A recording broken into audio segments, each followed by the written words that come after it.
Hello everyone and welcome to a brand new video. Today we're here with part 15 of our F1 2021 MyTeam career mode here for the Japanese Grand Prix. Last time out we were in Singapore where we somehow won the race after that crazy strategy where it was meant to be a wet race the whole time, but then the intermediates came about halfway through and then the dries came under safety car. So yeah, it sort of shook up the whole field, and we were the first one to make the risky call to go on to the dry tyres, and it paid off for us absolutely massively. So looking at the performance chart here, you can see we've actually jumped a whole bunch of teams here. We were only ahead of Williams and Haas before coming to this weekend, but we've now leapfrogged Alfa Romeo, Alfa Tauri, Alpine and Aston Martin all in one big hit there. So a massive weekend for us and a massive leap, and if we're able to get 2 podiums in a row before this, surely we're able to do something positive this time out. The gap at the front, they've sort of pulled away from us in the midfield now, and they've all tightened up themselves. So yeah, the continuing trend of sort of the grid breaking into 2 sections, almost 2 classes. So yeah, it'll be certainly interesting to see how this weekend pans out with a lot of changes in that order. You can see here going for our first qualifying lap. I do quite like Suzuka. It did feel pretty difficult, and I did struggle to sort of get a grip with this track, even though I do like it so much. So maybe the car, just with the upgrades they put on, isn't quite suited to this track quite yet. You can see it didn't help on our first qualifying lap.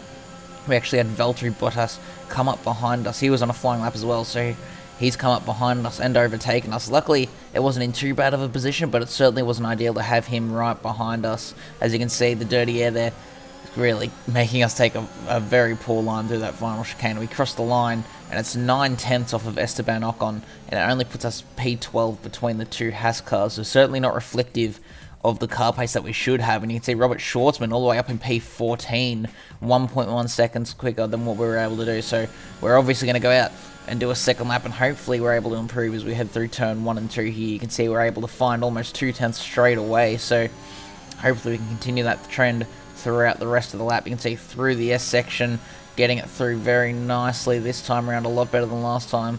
We're about 2.5 tenths up at this point, getting it up on that curve to help with the rotation.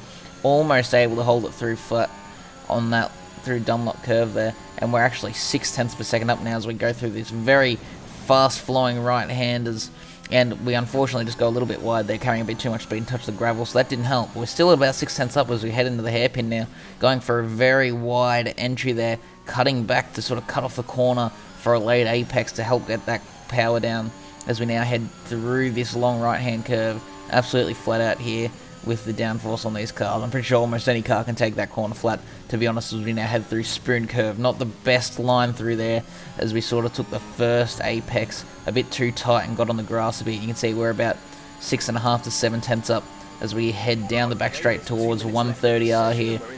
You can see we are down in P21, so it is very important to try and get a good lap in here as we head into the final chicane, braking as late as possible, hitting that first apex, hitting the second apex, taking that very nice. We're about 8 tenths up now. We get the rear of the car sliding out. We're going to improve by 9 tenths, but it's only good enough for P18, so we are out in Q1 there, and our teammate Robert Schwartzman is in P13, so for the first time, Schwartzman is legitimately through into Q2 here as we are out in P18. We are 6 tenths away from our teammate, so not a great showing here for us. After the performance chart said we have moved up quite a bit, so yeah, real shame there. You can see, unfortunately, we lose out to our rival Lance Stroll in the qualifying summary there, and we are now tied 7-7 in that rivalry. And you can see not a lot of acclaim happening there. We actually lost a small slither of acclaim after that Q1 performance, so we're going to have to rectify that in the race. But yeah, that's all that there really is to see. Let's move on. We come to you live today from the Mie Prefecture in the south of Japan's Honshu Island for a race that has seen many title deciders over the years. Some simple, some controversial, but all contributing to a legacy that makes the Japanese Grand Prix an indispensable stop in any Formula One season. A lap of this historic racetrack covers 3.6 miles, and it's the only time during the season that we race on a figure-of-8 racetrack. The drivers can expect some intense G-forces through the 18 corners on offer here as they experience some of the highest average apex speeds on the Formula One calendar. And keep an eye out for overtakes going into the final chicane. And as always, a man with plenty of racing experience joins me in the commentary box. Today it's Anthony Davidson. Tell me, Ant, you're no stranger to surviving the melee of turn 1. So how do you keep out of trouble when there's so much going on around you? There are three main things to worry about there, Crofty: positioning, awareness and discipline. First, you have to put your car in a bit of space and make sure you have room to react to what the others are doing. Then you have to watch your mirrors and listen to the sounds around you to get a sense of where everyone is. And finally, just don't get too greedy. Just because a gap exists doesn't always mean you should go for it. With the race minutes away from starting, here's what today's grid rundown looks like. Good job yesterday from Valtteri Bottas. The Finn starts from pole position, and it's Lewis Hamilton alongside. Considering the rest of the grid, we have Verstappen, Norris, Sergio Perez and Sainz, Gasly, Tsunoda, Vettel and Lance Stroll, Giovinazzi, Leclerc. They'll be starting further back after an earlier grid penalty. Kimi Raikkonen and Ricciardo, Russell, Fernando Alonso, Nicholas Latifi and Nikita Mazepin, Schwartzman, Mick Schumacher, Ocon and Benjamin. And with lights out just moments away, it's time to go down to the track. So here we are on the grid for the Japanese Grand Prix, and if you were paying attention to that grid run down there, you'd see that we are starting the race in P22, and that's because, due to our low qualifying start there, we're going to be taking on a brand new power unit, as we're right at the back of the field anyway, so why not just go for a full-on new power unit, give us as much of an opportunity as we can, and try and make our way up through the field. So, yeah, that was sort of the thinking heading into this one. So, hopefully it works out. You can see playing around with the strategy a little bit there to see if a 2-stop would be better off than a 1-stop, but we eventually go for the 1-stop it suggests, except we change the hard tyres after the first pit stop to mediums to hopefully give ourselves that bit extra pace over everyone around us. After the initial pit stop, of course, will be a bit slower towards the end of the race, but hopefully we can make up that time and maybe make up some positions straight after the pit stop. But that's enough of that sort of little bit of admin work before heading into the race. You can see there's confirmation 22 place grid penalty, but here we are, lights are up, engines are revving, and we're away for the Japanese Grand Prix here. You can see it's a pretty good launch, but just like always, we struggle to just get the actual power down, and everyone is ahead of us as we head into turn 1, although everyone slows right up here, and we're actually alongside Schwartzman, who's down in P20, so I believe he took a penalty as well. So, yeah, sort of a bit of a throwaway qualifying for the Svezke Racing team here, but yeah, hopefully not only are we able to make up some positions, Schwartzman is as well, as we go side by side with Esteban Ocon there. I wasn't really able to make up any places as the whole track was just covered in cars, and we do move ourselves into P21 for now, but we are right behind Mick Schumacher, and hopefully we don't get stuck behind the German for too long in the Haas. The Haas is by far the slowest car on the grid at the moment, so yeah, we can't be wasting too much time behind these guys. We head into the hairpin. You can see going for a massive dive on Schumacher, and this actually leads into a bit of a move on Schwartzman. That was a bit unintentional, but Schwartzman was going very slow into that hairpin, and we were able to make a double move there and get ourselves up into P19 as we now set our sights on the Russian up ahead of Nikita Mazepin in the other Haas. You can see he's trying to keep up with the two Williams there, but the Williams have been sort of keeping up with us in the performance tree, if you've been noticing, having a look at that chart, and yeah, they're not too far off of the midfield that we are currently leading now. So Williams certainly making some strides. Maybe in Season 2 we'll see them actually properly fighting with the midfield. But you can see as we head into the chicane here, we're going to dive on Nikita Mazepin. We go around the outside of the second and final corner there, and we do get the move up into P18 as we now set our sights on the Canadian of Nicholas Latifi up ahead as we head down the main straight. We're actually going to give Schwartzman a bit of a tow there. This sort of came out of nowhere, but we're helping our teammate now as we head down towards turn 1, and Schwartzman is throwing Mazepin as well, so a bit of teamwork there for us here. That's sort of what we're going to need to be doing if we want to be making up places and maybe even think about getting into the points towards the end of this race, but you can see towards the end of lap number 2 we were able to close in on Nicholas Latifi. Actually very interesting there to see he's starting on the medium, so he might be going on a bit of an inverted strategy to what we're doing as we head down the main straight. We're going to actually have to sweep to the outside as Latifi defends, and we do get the move done there. We've got that better grip on these red soft tyres compared to his yellow medium, so unfortunately Schwartzman wasn't quite able to get the move done on Latifi as well. But hopefully with that tyre advantage, he's able to get it done at least within the next couple laps. So now we just have to focus on closing in on the group ahead. You can see George Russell, Alonso, Ricciardo and Raikkonen in this pack that we're closing in on. You can see as we get to the end of lap number 3, we are right on the back of Russell, but he sort of parks the car mid-track there, heading into this final chicane, so not able to go for a move. We're going to have to sit back and be patient as we now head through the final corner onto the main straight. We are right in behind the Williams here, as we're actually able to go to the inside this time, unlike with Latifi, and we actually have this move a lot more easily done than we did there with the other Williams there, his teammate Latifi. George sort of just let us through a bit easier as we now cut to the end of lap 4. And once again, we have caught right up to the car ahead. This time, it's Fernando Alonso, our rival from earlier on in the season. You can see he gets a bit of a lock up there as Ricciardo and Raikkonen go side by side. So they're slowing us all up at the moment. And we're starting this big 5-car battle pack as we now head down the main straight. And actually, Alonso's going to try and go for a move on Ricciardo. So we're going to go to the left here. We're going to make a 3 wide as we head down towards turn 1. We're going to sweep around the outside. And somehow, there was no contact there. And we were able to make a double overtake into turn 1 around the outside. So that was a very, very big move there for us. And could be very important later on in the race. We'll just have to wait and see as we now cut to lap 5. And not quite as close to Kimi Raikkonen as we were to everyone else after giving ourselves a lap or 2 to close in. So Raikkonen putting up a bit more pace earlier on in the race here. This might hurt him later on in the pit stop though.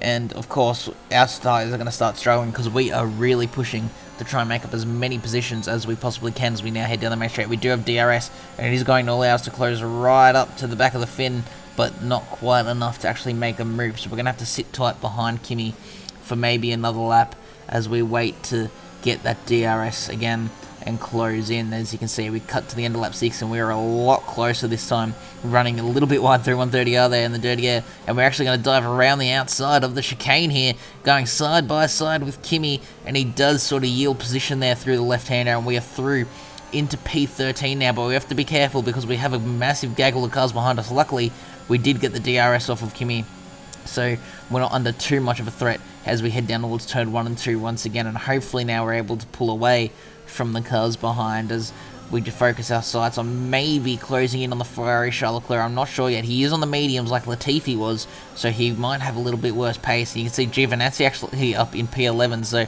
doing well there, but you can see we cut to lap 10 now. Pierre Gasly and Lewis Hamilton are into the pit lane, interestingly enough. They're actually going for the soft to the hard strategy, so a lot of the AI I've noticed have been starting on mediums or going a bit longer to maybe go onto mediums, but Gasly and Hamilton haven't. And actually, this is Lando Norris. He was up in a P3 and he's got some sort of mechanical failure here, and he's going very slow here and pulling off to the side of the track.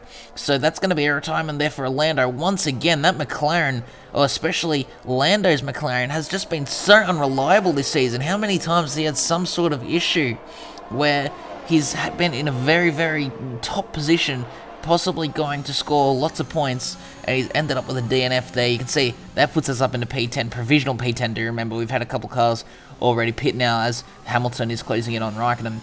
We're actually going to cut to lap number 12 here, and Hamilton is right behind us as we head into the hairpin and actually going very deep. It's not good news, I'm afraid.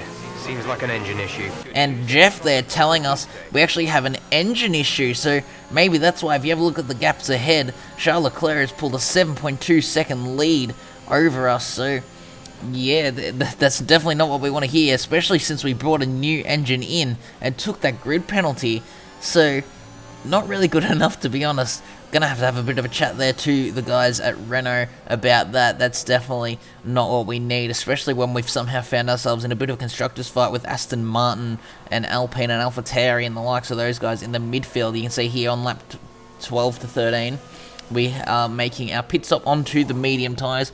A lot of guys around us have started making pit stops, so hopefully we don't get undercut too badly. You can see Yuki Tsunoda, Stroll, Giovinazzi all going through, and we have Fernando Alonso and Ricciardo coming up behind us, but we do come out ahead of them, so good to see they weren't able to come out ahead, and hopefully now we can maybe close in on Giovinazzi. You can see 3.2 seconds to him, and Yuki Tsunoda in P11 maybe. We got 4.7 seconds to Tsunoda, but he's on the hard tyres. You can see Alonso and Ricciardo also on the hard tyres, so a bit of a mixed bag here with strategies. It looks like the guys like ourselves and Alfa Romeo that are in the slower cars, the Williams as well, remember, starting on the mediums.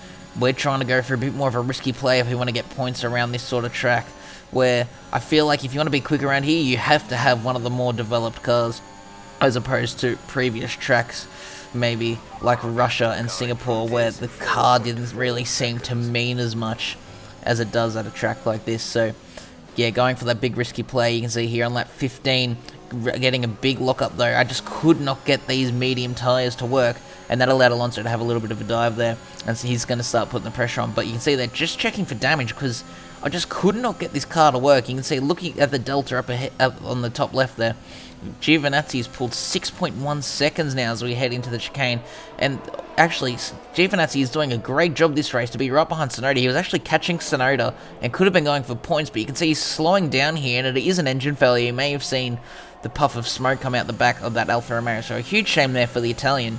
He was looking good to get maybe a couple points in this Grand Prix, but that is good for us, as that puts us in a legitimate P11, and if we have some sort of safety car or someone else has an issue, we've seen a couple guys have some sort of issue this race already, so if someone ahead can have some sort of issue, we could somehow get ourselves in the points. But you can see we've got Ricciardo and Alonso and a bit more of a train as well. I believe Kimi Raikkonen in this train.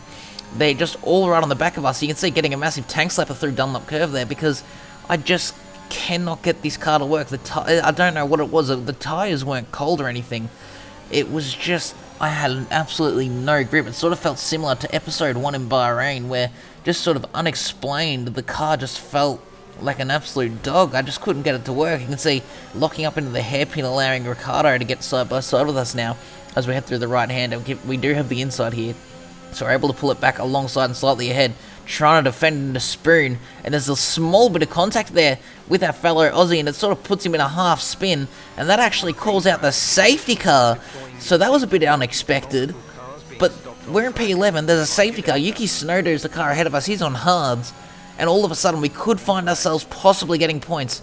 I did make sure to weave lots to make sure the tyres were warm, not that that was the issue to begin with, but just trying to limit any damage that we could be having as we now head on to lap number 21 for the race restart here. And you can see it definitely looks like we still have that engine issue, because I'm using ERS and the guys ahead are just pulling away at an absolute massive rate. So unfortunately there, I don't know if we're going to get points unless someone has some sort of issue, because I just can't keep up. You can see I've got Alonso harassing the back of this car here, and I just cannot keep up with the cars ahead. I need them to have some sort of battle or some sort of tangle with each other if I maybe want to try and make up a position or two. But Alonso is right on the back of us here. You can see almost running wide there. So yeah, I don't really know what was happening. You can see cutting to the end of lap 21, we are sort of close to Tsunoda there, catching up under brakes. The braking seemed to be our strongest point in this Grand Prix. It's just we didn't have any engine speed or air. You can see running out of ERS there because I'm having to use it so much to try and keep up on the straights as we head down the main straight towards turn 1. Just sort of keeping up with Tsunoda, not really able to catch. So yeah, unfortunately, I don't think points are going to be on the table this time around. You can see we're cutting to lap 26. It's now 8 seconds to Tsunoda, and we've got a massive group of cars behind us just going too fast into the right-hander to try and keep ahead. And yeah, unfortunately going into the gravel trap there and losing a position to Raikkonen and Alonso. So that drops us down to P13, and I'm just having a look there to see if I can maybe make a move on the Alpine. But that backfires and actually allows George Russell to pull up alongside us here. And actually we've got Robert Schwartzman right behind as well. So our teammate out of nowhere, you can actually see on the right hand side, we've actually got a red component. So this engine issue is just getting worse and worse as the race goes on, and hopefully we're actually able to make it to the end of this race. You can see Russell getting right up alongside us there with that extra engine power that he seems to have over us due to this issue we have. But through 130, he backs out as we sweep around the outside, and hopefully this is going to be a tough fight to try and hold on the P13 here. There's no points or anything to be gained out of this. It's just sort of for pride now as we head through the final corner onto the main straight. And we're going to begin the final lap of the Japanese Grand Prix here. And you can just see Russell gaining. Luckily, we have a bit of a gap, and he's not able to do it. You can see Alonso and Raikkonen up ahead actually battling side by side, but they've already pulled about 1.5, 2 seconds, so it doesn't really matter for them.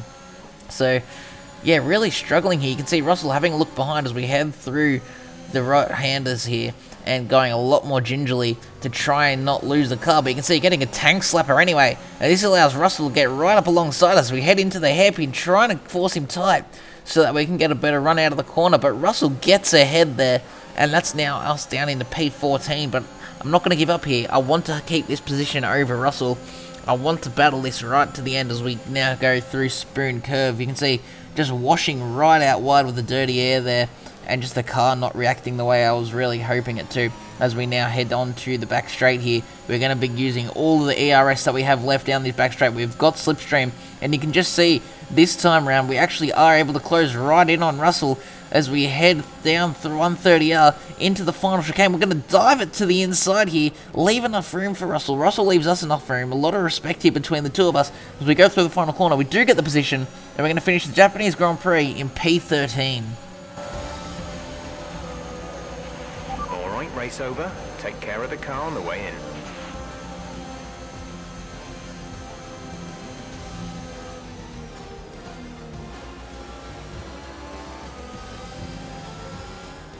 They've done it then, here at Suzuka.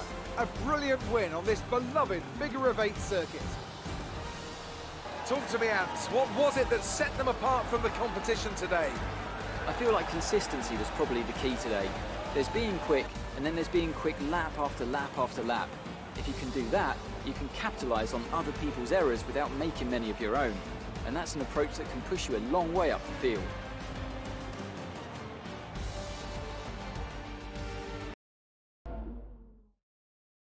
Here come today's winners. The team at Red Bull have done a phenomenal job recently. It's clear to see that they've put in the work, and they should be proud of the victory they secured here.